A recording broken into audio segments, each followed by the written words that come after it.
How to delete Yahoo Mail in bulk. Hello guys, welcome back to my channel, Tech It Simple. If your inbox is overflowing and you want to clear some space, this video is right for you. Start by logging into your Yahoo Mail account. Firstly, go on any browser you have and type www.yahoo.com. Make sure that you are logged in to your Yahoo Mail account.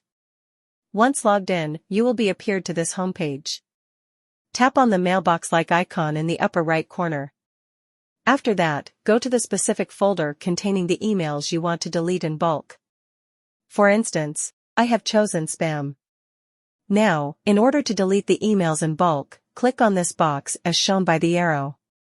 Click on the delete option. Before confirming the deleting message, make sure that all the emails you have selected are the unnecessary emails and you want to delete.